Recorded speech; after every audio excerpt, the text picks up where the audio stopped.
Hello, everybody, and welcome to the Commander Pod, your Magic the Gathering podcast for all things Commander. I'm Spencer Simpson. And I'm Kelton Hell. And Spencer, I'm really going to need you to hurry this one up because I got to jump back into the arena cube queue while it's live. Yeah, I haven't stepped in yet. I've really been debating buying the Planeswalker bundle just like to get enough gems to grind cube draft, but... Since I really don't care about my limited rank, and you don't get any limited rank from doing cube drafts, I'm also debating doing the new account cycling, where I just buy the intro bundle on a new account and just cycle. Oh, that's so smart because it gives you enough gems to kind of just keep cycling through it. That was kind of the original. I don't know if you can still do that anymore, but I remember when Arena first came out, that was kind of like the way you did the grind on Arena to try and go infinite and just like playing Arena and paying for drafts on its own. Interesting. Yeah, especially for draft, that would work. If you were trying to get into constructed, that's maybe not the way. Just for draft. If draft is I remember there was I don't remember who hosted it, but one of the big pro players had like a podcast about going infinite on Arena when it first came out. Oh, that's awesome. They talked a lot about that. Do they give you gems when you start out? Or do you... No, going but infinite meaning there's it's an just 20 intro bucks? bundle. Yeah, there's like an intro gotcha. bundle that's like the cheapest possible way to buy gems. It's like a better rate than even like the biggest pack. And so you just always create a new account once you run out of gems. Oh, that's smart. Well, the other way is to just be so good at draft that you just don't run out of gems, right? Yeah, that's not me. Maybe hopefully by the end of this cube season, I'm gonna get to the point where I'm like frequently, getting 5 wins. Doing well. Yeah, it's tough, man. I felt like I kind of ended last cube season there. My last few cube drafts kind of paid for themselves, which was nice. I feel like I get roped in. Like I do really well, and then the algorithm is stacked against me at Wizards so that I do well, and then I just get crushed for a couple in a row. I think do we know that the matchmaking algorithm on Arena does kind of the same thing that the lottery does, that slot machines do? It's kind of like the same pattern. So I don't know how that works, but I do remember that when they released the matchmaking for like Brawl and stuff, they had like point values assigned to cards. Yeah, there were tiers. Yes, and so and I'm almost certain the exact same thing happens in Cube because I've definitely played against Cube decks that are like almost exactly the same as mine. I had a mirror match the other day and it was wild. It was card for card. Like our first like 3 plays were all exactly the same, and it was like, what is going on here? This is a big cube. This should not be happening. Yeah, it's crazy. I think that's got to be how they're doing it. Yeah. But also, I guess if you're like ranking up in your limited rank, you're potentially. I don't think it affects your limited rank though. Oh, draft doesn't at all. I don't, because it's a phantom draft. I don't think it. Oh, I don't think interesting. It counts. Maybe it does. I don't think it does though. I'll have to look into it. In any case, this is the Commander Pod, so we love draft, but not what the podcast is about. We may pivot at some point if the Commander format dies. Projections on whether Commander dies, Kelton. What do you think? Nah, Commander's gonna live forever. Maybe not as long as Cube, because Cube will legitimately live forever. But I think Commander. There's enough cards in the Magic the Gathering pool now, and there's enough different commanders that Commander's pretty much set up to live forever as well. Yeah, even if Magic ceases to be Magic, then people can just play from the existing card pool and play some Commander, which is fun. In any case, we don't want to make any predictions on that. What we want to talk about this week is building casually and playing competitively. That is a quote that we've quoted several times from Sheldon Menery, and it's one of our favorite quotes and something that has educated a little bit our philosophy on power levels and on deck building.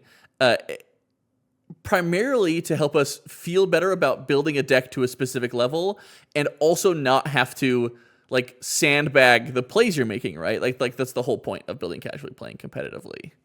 Yeah, exactly. I think that by building casually, it allows you to play competitively without feeling bad. If your deck is just like drastically more powerful than somebody else's, if you didn't build casually, if you built competitively, then when you sit down, it's not a fun experience for the table. And then if you're trying to make it a good experience for the table, that means that you're probably sandbagging.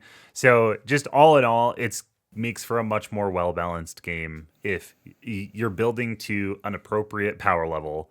And then when you sit down, you can, without hesitation, just try and play your absolute best. And that's fun. That's how you want to play Magic. Yeah, you don't want to... sandbagging is like the worst feeling. And I do think you hit something there that makes a lot of sense. You had said that you want to build to a specific power level, which I think is part of building casually. And you had also said that you need to build casually so you don't have to play in such a way that the table is having a good experience. And I think the key takeaway from that is that you are building your deck in such a way that the table has a good play experience, right? Instead of playing your deck in that way. Yeah, you're like pushing it up the supply chain, so to speak, of Commander. And I think I think that is two facets, right? Of the building to a specific power level. And then also, we've done an episode on this, avoiding things that are specifically unfun or unfun play patterns for the table. And we have a ton of episodes about building to power levels, so we're not going to rehash that here. Just if you've been listening to the channel, you already know our opinions on that. You already know our methodologies and our philosophies around that. If you're new to the channel, check it out. Go check out our videos. I mean, we have a whole series on power levels, a whole playlist that you can check out. Yeah, and I think, so we're not going to talk about power levels today, but I do think we want to dive into and we've also talked about playing competitively, right? We've talked about not making like spite play, whether you should make spite plays or how, like whether you should be sandbagging. And I think our stance is no, again, push that up the supply chain in your deck building to make sure everyone's having a good play experience. And so today we want to focus on the building casually aspect, the non-power levels related building casual aspect. And I'm going to apologize because we had talked about doing an episode entirely on just like, how do you build casually? And I'm typically the one who scripts. So as I was writing the script or the outline for this episode, it kind of turned into a little bit of a catharsis brain dump for me, because I've been actually having a little bit of a hard time figuring out what it means to build casually. And I haven't brewed, I brewed 3 decks a couple months ago. And since then I haven't been brewing, or I've been trying to brew a bunch and gotten like 40 cards into a deck or like 90 cards into a deck, or even had a bunch of cards in as I was making cuts, been like, oh, I don't know that I like playing this. And I think part of that is because I've missed the mark to some degree on what it means to like build casually. And it's been kind of frustrating. So it turned into a therapy session for me. So we're all going to do that together. So thanks everyone for watching.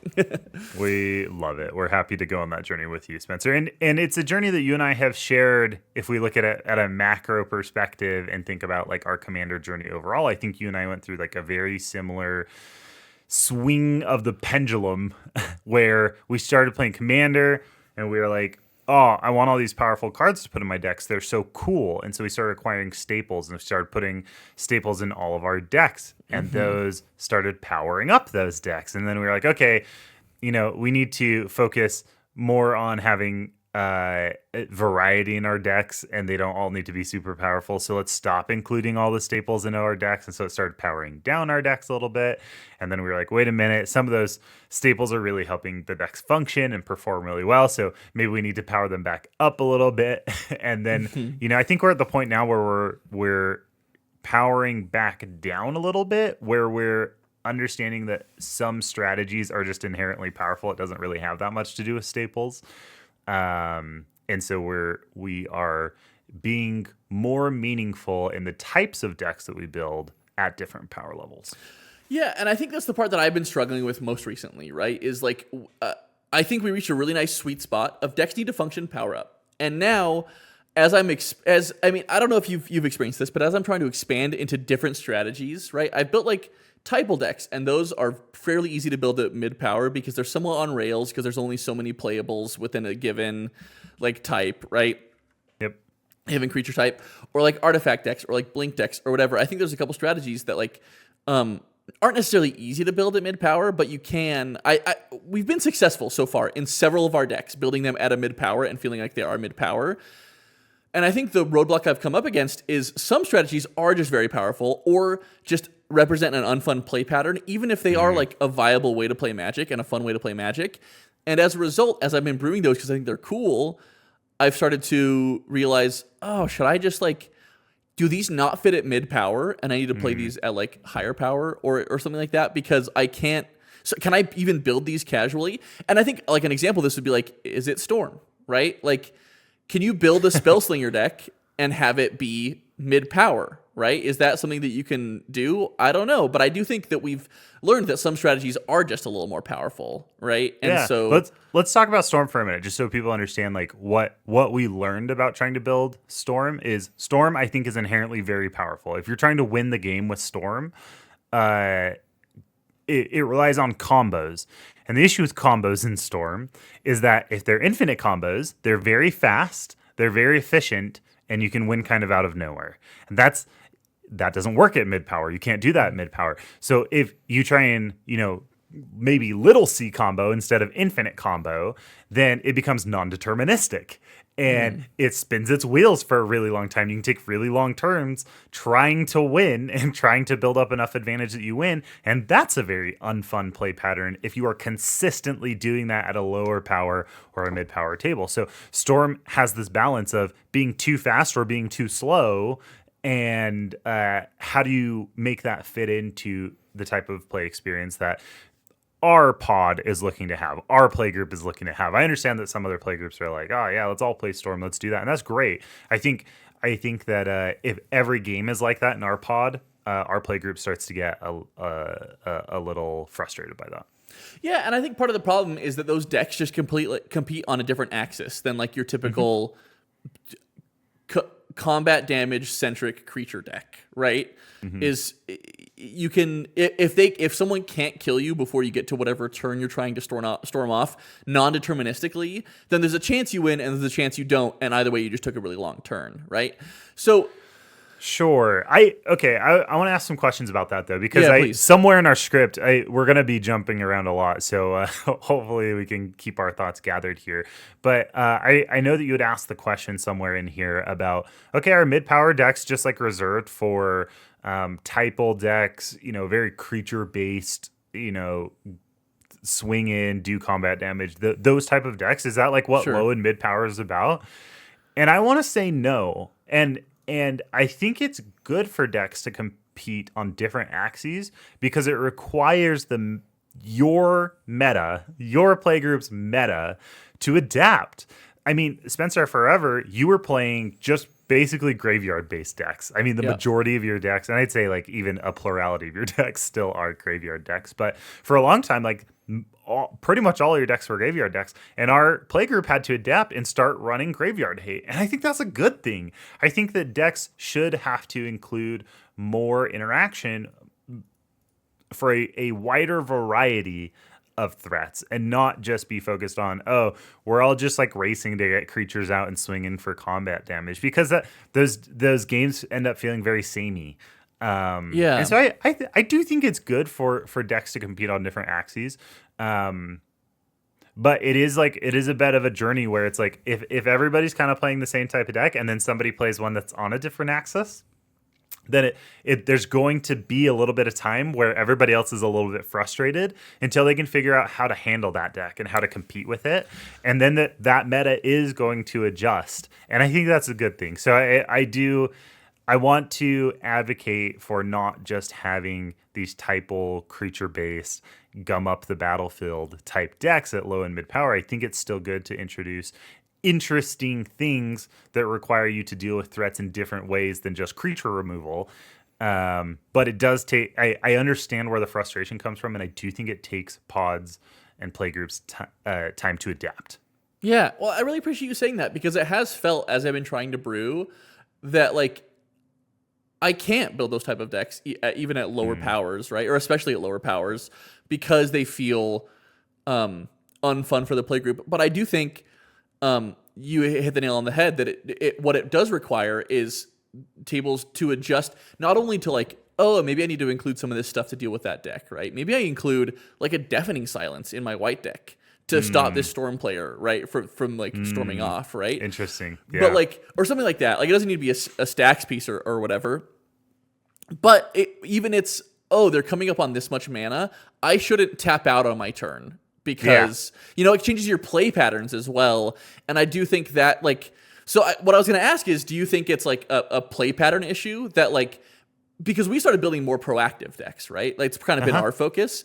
And part of building a proactive deck is you, to some degree, tap out, but then leave up some mana for protection. And I think you and I both do this. You and I tend to not tap out on our turns, because we tend to run a fair amount of interaction, right? And so whether that's protective interaction or instant speed draw effects or whatever, just like giving ourselves some options and threatening things. And so do you think that it's a matter of like play patterns that people are trying to play too proactive? Or should I feel bad about playing my non-deterministic Grixis or is it Storm decks? You know what I mean? I think it's a matter of having a variety, because I don't mind one game a night against a deck that has like some non-deterministic lines. Yeah. I think if every game I play is like that, that kind of sucks. Yeah. And I mean, it could be that way if you play 4 games and each player in the pod rotates through 4 different decks, and they, there's always one like kind of little C combo deck at the table doing that thing. I can understand how that could be very frustrating. But I mean, those decks are just going to lose to like faster decks though, like and more and creature based decks sometime if they don't draw the things they need. Like your Marquesa deck, I think is cool. You said you're going to take it apart. I think that's sad for me, because I think it's a really cool deck, even though it is a non-deterministic kind of storm deck. But that storm strategy relies extremely heavily on things like Storm Kiln Artist, and falls apart as soon as those pieces aren't available anymore. So like I think maybe you're giving up on that particular deck too early, because I think if you played it a few more times, people would catch on and just start removing your combo pieces. Okay, so that's what I was going to ask is like, because to some degree it folds, right? Like you get rid of something like Stormkiln Artist or Bergie or whatever, and then it's stopped in its tracks. And so I think to some degree, I think our philosophy is that it's your responsibility to try to build a deck that's not unfun, right? Mm-hmm. Yeah. But then also, which looks different for different playgroups. So like, don't get angry at people for having different definitions of fun. That's totally expected. That's how casual Commander works. Whatever works for your playgroup.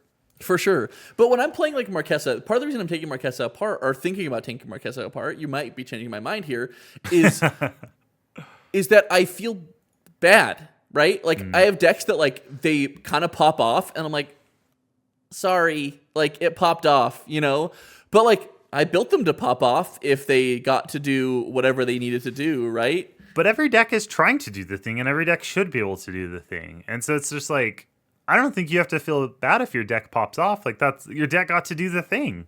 And I think like as long as it's not happening in such a severely different way than the rest of the table, it like in terms of like speed, efficiency, like ability to interact, all those things that we talk about when it comes to power levels. Sure. Like I don't think that's an unfair thing. Like I think about my Titania deck. My Titania deck pops off almost every game that I play it. Yeah, it does. And I mean it's a landfall deck, and landfall decks are like kind of inherently pretty strong, but also like it folds if the commander is removed, and that's okay. And I'm like, what you're gonna get mad at me because I'm playing lands? Right, like right. I don't know. Like it's like, to me it's a very casual strategy. I'm just making a bunch of big dumb creatures, and I end up having 10 5/3 elementals. But that's still, that's only enough to take out 1, maybe 2 players. Right. And it has to get through for combat damage. And, I'm not, it does pop off, but it's still just a bunch of creatures, So it's like, where does the argument end to say like, I know, but I had to cast a bunch of spells and I had to create a bunch of mana to do it. It's like, oh, I had to create a bunch of creatures to do it. So it's like, where does the argument stop? Right. I don't think we want to like tell people to stop making decks that pop off, because that's what Commander is. Commander's building the engine. It's playing the crazy stuff. It's having the big explosive turns. Yeah, I think part of what I am concluding for this, and you can tell me if I'm way off base, is to some degree, I mean, everyone has a different definition of fun, and that's like our baseline, right? Is like everyone's idea of what's fun in Commander is different.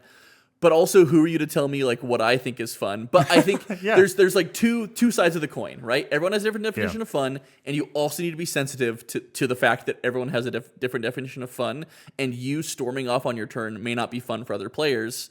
Yeah, and that's also fine. And you need to be mature enough that if someone else is storming off on their turn, you can be like, oh, like sick, you got it. Let's run another game or whatever. Totally. Right? So I think there's some strategies to this, in terms of you preferring one type of playstyle or one type of gameplay. And number one, I think like find people who share your definition of fun. And one way that can be done is just by playing at different power levels. So if you're going to a shop, you don't know anyone, but you like to play higher power, then just tell everyone, hey, I'm looking for a higher power game. Chances are there's going to be some other people who are down for a higher power game, or start playing cEDH, right? We're going to talk about cEDH, I think, near the end of this episode. But so number one, I think you can find people who share your definition of fun.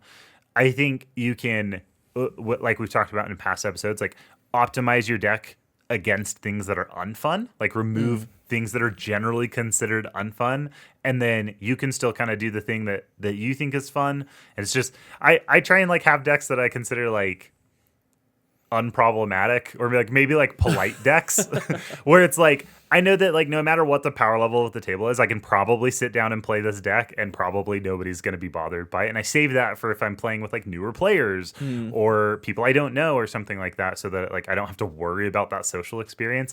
The deck does have some theft elements to it, which I do know is like very salty. And so like I do share that with people. I'm like, hey, like just so you know, like this deck is going to steal some permanence and stuff, and like I hope everybody's okay with that. And if they're not, I'll pick a different deck, and that's totally fine. And then I think the third thing, which I preach a lot, is play precons. I have a problem collecting precons. I have many precons, and I love buying new precons when they come out.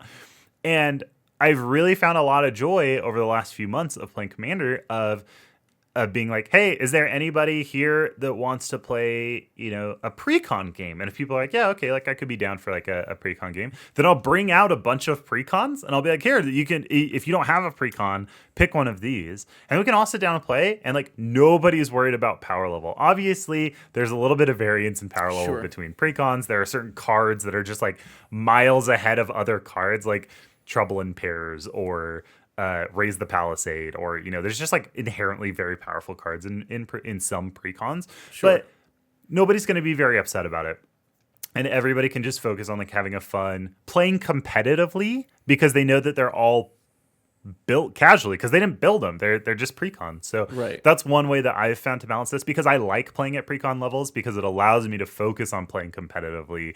I don't have to worry. The same way that cEDH shortcuts rule 0 by saying anything goes, we're all playing the most busted stuff.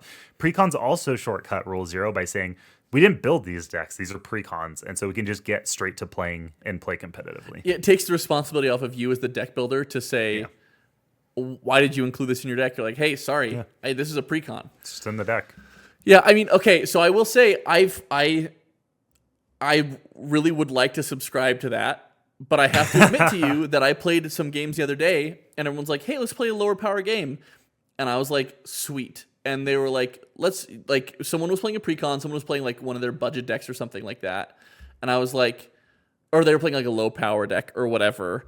And I was like, oh, maybe I'll play a precon. I took my precon out. I set it down. I started to get it out. And I was like, I'm going to play one of my budget decks that I built. And I think it's just because I really like building the decks that I've brewed. I think there's something to be said about that. That it's like, and I feel like when I sit down to play a precon, I play the precon, and all I can think of is like, oh, I take this out, I take this out, I put this in, I put this in, and that's totally fine. And like I said, I need to give it another shot because I haven't played a precon in a while.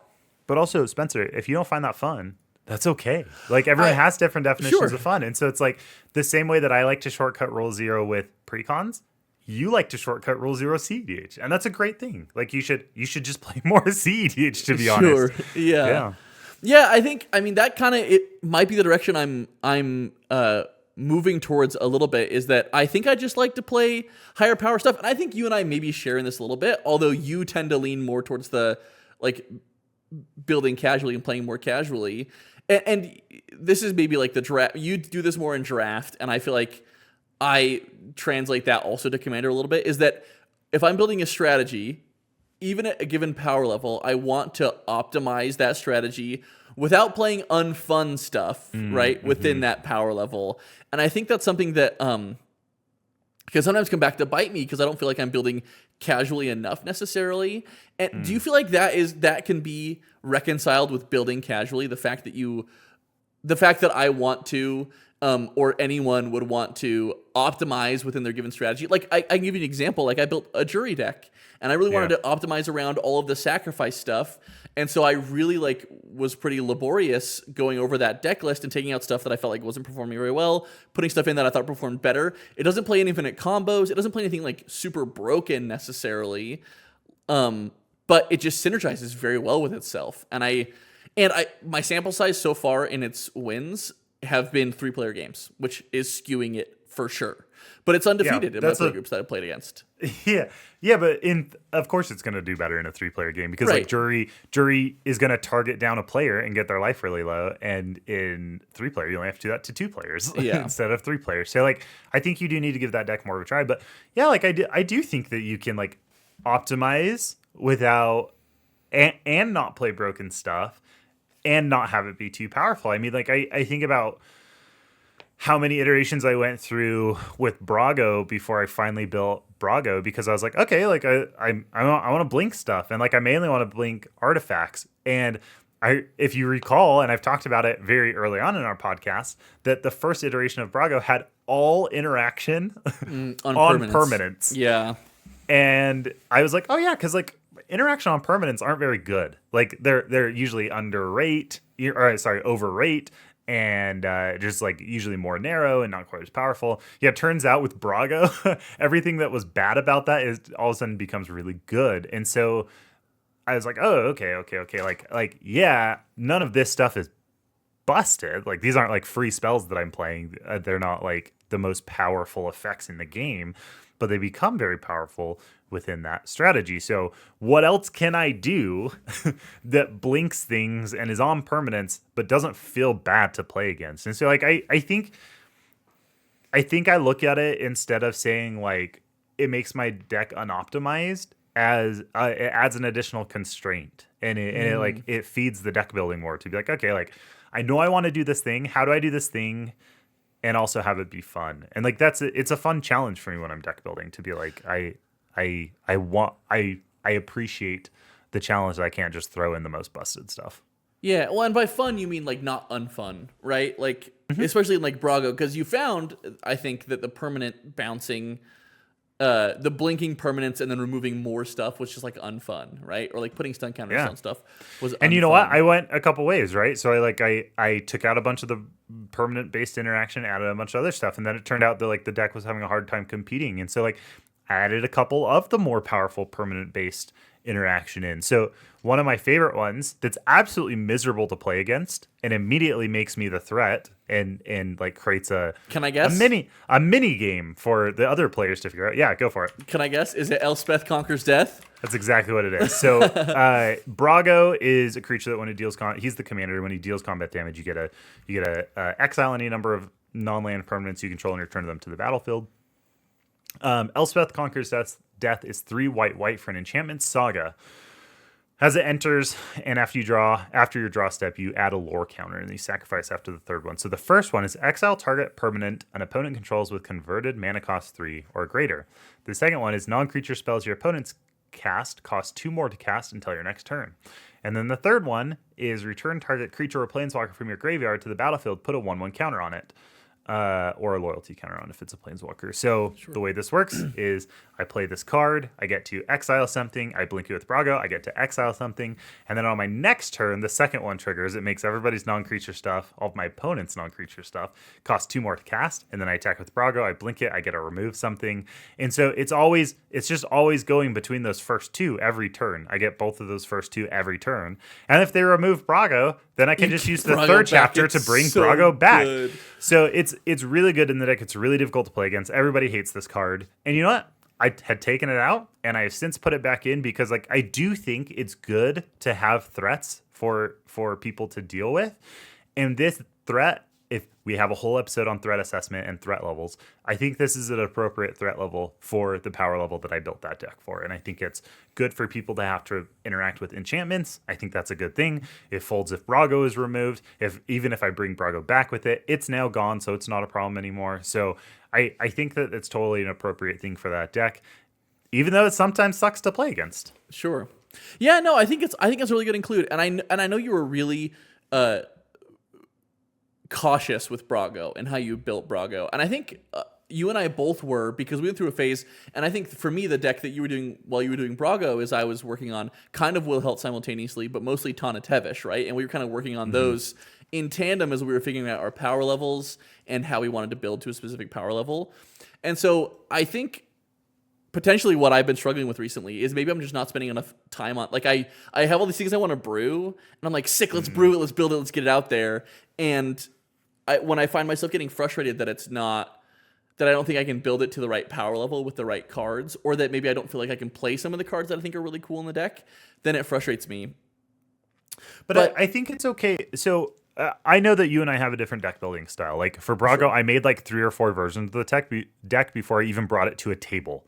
Like I did a lot of gold fishing and I did a lot of theory crafting before I actually like printed it out or bought the cards or whatever and brought it to a table.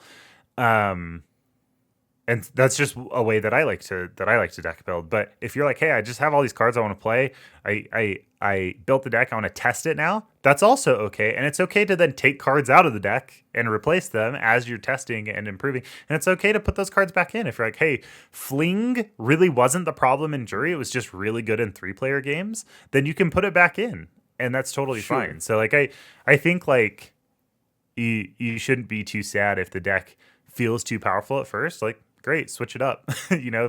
Play 6 more games with it and then see how you feel about it. Yeah, no, I think most of my decks do deserve more plays to actually figure out if I like them and if they play well. I think you should play a deck 5 times before you worry too much about whether or not it's right. I think it's really good. I think it's too many changes. I think it's really fair because you need I mean, honestly, if we're going like statistics, large sample size, 30 times, right, is the number before you decide. There's in user experience research, there's always the question, like how many people do I need to interview? How many people do I have to like interview before I really know the problem well enough? And you're right, like statistically, it's a very high number. But in practice, the answer is 5. And it's because like you generally stop hearing a lot of new stuff after about 5 people. And it gives you a good sense to like make your next best educated guess and then keep moving and keep testing and test something new. And so I think the same can totally work for Commander. Wow, like play that's 5 so games and like talk with the people that you played against to see what their vibe was for the deck. Obviously, like in a user research session, you're asking the same list of questions every time. And so there's like no variance in that. And in playing Commander, it's a 100-card singleton format. You're going to have completely different hands and completely different games every time. But I think the other reason 5 is good is it's an approachable number and it makes you feel like you can do that thing. So just like it's like, oh, I can talk to 5 people. Same thing. It's like, oh, I can play 5 games with it. I can commit myself to playing 5 games with it before I take it apart or before I change it.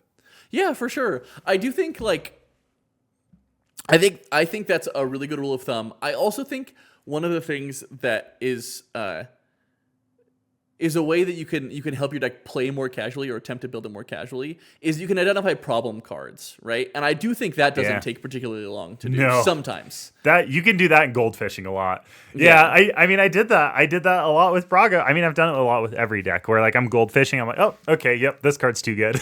This worked way better than I thought it was going to, and I'm like, yep, that one needs to come out before I actually make this deck. Yeah, I mean I did the same thing with Jury. So the thing I like about Jury, right, is that I wanted to build like an aristocrat sacrifice deck, and I like the effects like Ruthless Technomancer.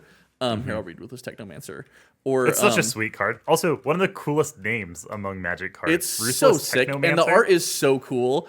Yeah, so Ruthless Technomancer is 3 and a black for a 2/4 human wizard, and when Ruthless Technomancer enters the battlefield, you may sacrifice another creature you control. If you do, you create a number of treasure tokens equal to that creature's power, and then you can pay 2 and a black and sacrifice X artifacts and return target creature card with power X or less from your graveyard to the battlefield. So what I really liked about this is this is a little bit of a little C combo with Jury if you get enough treasures, because you can sacrifice Jury, you can sacrifice a treasure and spend 3 mana to get Jury back because Jury's only 1 power, and then you can get a more treasures. Although you can't sacrifice Jury again to Ruthless Technomancer, but you basically can get Jury back and still get a bunch of mana from it, which is kind of cool. But I thought that was cool. That was a cool interaction with Jury, that you can abuse Jury getting so big.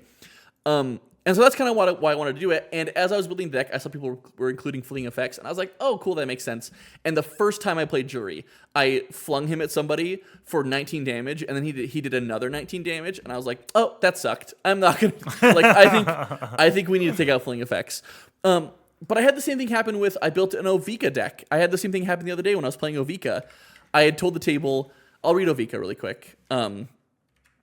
It makes a lot of goblins. Yeah, Ovika makes a lot of goblins. Ovika Enigma Goliath is 5 blue-red for a 6/6 legendary creature Phyrexian Nightmare with flying, ward 3, pay 3 life, and whenever you cast a non-creature spell, create X 1/1 red Phyrexian Goblin creature tokens, where X is the mana value of that spell. They gain haste until end of turn.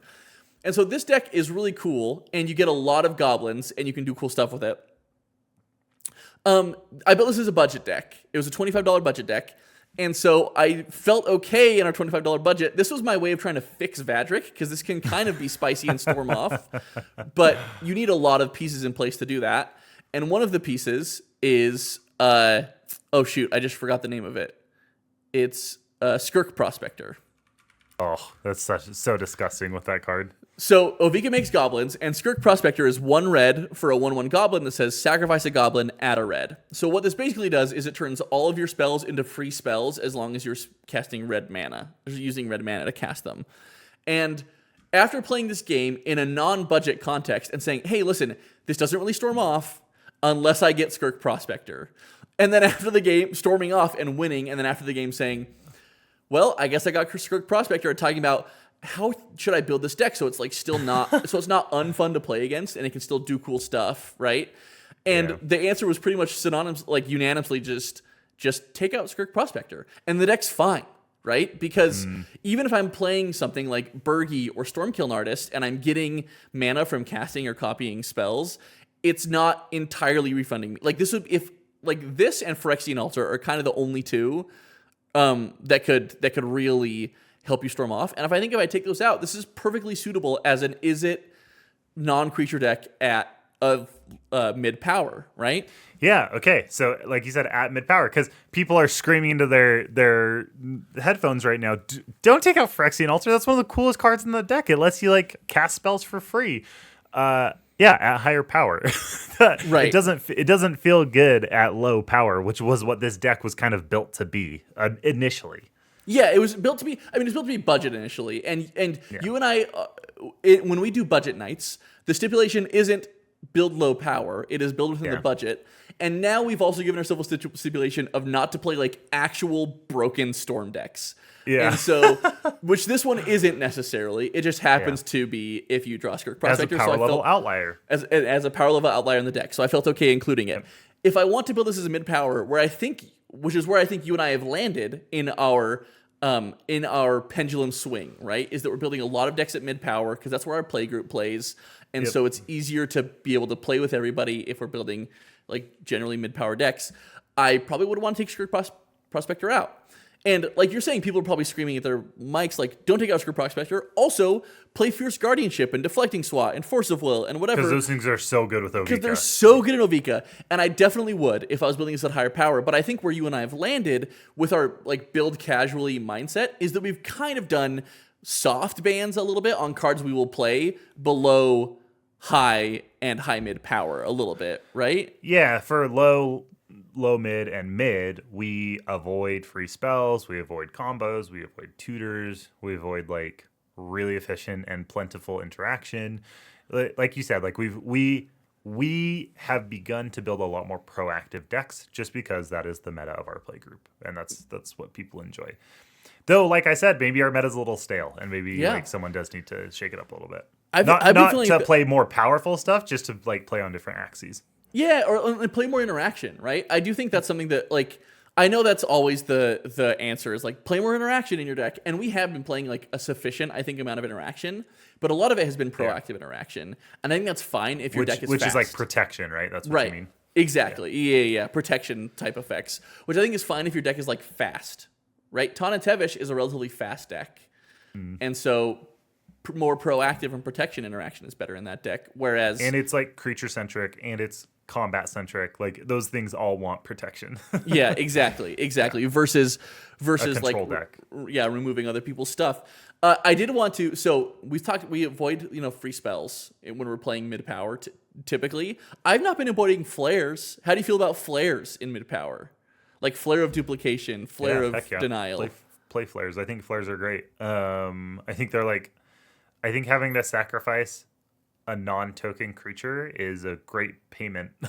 Is enough of a cost. That's what I think too. I think that's totally fine. I mean, like where this is obviously buses in like rogue rack decks because you get a free Flare of Duplication, but that's like, I mean, you're not playing rogue rack very often in casual. It's like more of a cEDH commander. Yeah, I mean, so I've included Flare of Duplication and Flare of Malice in Jury because it's which a risk is so deck, cool, which I think is so fun because you can sacrifice Jury. It's a sacrifice outlet for Jury, especially if someone's trying to remove Jury, and then you can like in response sacrifice him and like Flare of Duplication or Flare of Malice. That's sweet. I think it's sick. Yeah, and if someone's trying to exile Jury, I think it's so fun. Okay, well, I think. Like I said, this episode is a little bit catharsis for me, but also I think us trying to understand like what our stance is on building casually, and maybe you already had that cemented in your brain, but I think I have a little bit lost my way, lost the thread, right, of like what building casually actually means, and I think this has been I think at least thus far pretty helpful for me.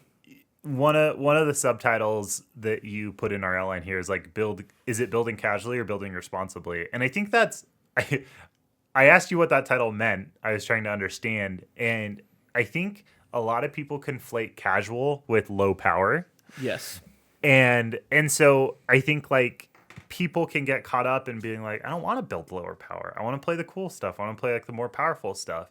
And I don't think that's what it means. I don't think it means like build low power. It means you should build to the casual experience that you're trying to cultivate, or in other words, build responsibly. Build it to the correct power level for the table, for the game that you're having. And obviously, like when you're building a deck, you don't know all the games that you're going to play with it. And that's why you should probably have a variety of decks at different power levels, or just be really careful at only playing them at power levels where you're not going to feel bad if you're outclassed, and you're not going to make other people feel bad if their decks are lower powered. But I don't think building casually means building low powered. I don't think it means sticking bad cards. Like, no, you should never play bad card in Commander. There's so many good cards that exist across power levels that you never have to like play bad cards or feel like playing lower power cards is worse. It just means that you're playing the appropriate power level of cards. Yeah, and I think this is part of what I've been struggling with, is I feel like I've kind of build casually to me has been synonymous with that. And like we've said, we've been trying to build at mid power pretty regularly so we can play our decks because that's typically where we play. And so the higher power decks don't get played as much, right? Yeah. And I think you're right that I'm one of the people who have conflated building casually. As much as I've like not consciously thought that, my subconscious has conflated building casually with low power. And I think honestly, I just really want to play some higher power games, right? I think it's helpful for me to reframe that as building responsibly, both to a specific power level and to avoid unfun play patterns, right? In the deck building process. I feel like that's a better definition, like you were saying, of build casually. And if I don't want to build at a lower power level, I want to play some higher power games, I think it's also totally fine. We have some friends who've been coming for a long time, and they just had a baby, so they're not going to be coming for a little bit. And I was like, I'm going to put them some like high power decks or some cEDH decks for them to like play at home, and then they can come and play with us, and we can play higher power sometime. Because they're relatively new. They've mostly played mid power, and they've recently expressed interest in wanting to build some like higher power decks. And I think that's fun. And I think I don't know. I think we'd have a lot of fun doing that. And as far as I understand, getting into cEDH like right now is a really great time to get into cEDH. Yeah, that's what I've heard, is that like with Jeweled Lotus being banned, Dockside, Mana Crypt, the meta is like pretty wide open. Obviously, there's the Rog side deck that's like very fast and very efficient, but like beyond that, there's not a very well-defined meta. So I think a lot of people are trying out new stuff right now and just like taking the commanders they think are cool and pushing it to the limits, which I think is really appealing to me. It's like, oh, like I don't have to worry so much about a meta. I can just like choose a commander I think is cool and then like go super, super hard on it to make it perform the best possible. And that sounds fun. So yeah, I mean, if like you've been considering playing cEDH, I don't know if that's the case just because I don't play a lot of cEDH, but yeah, if you're interested, now might be a really good time to jump in.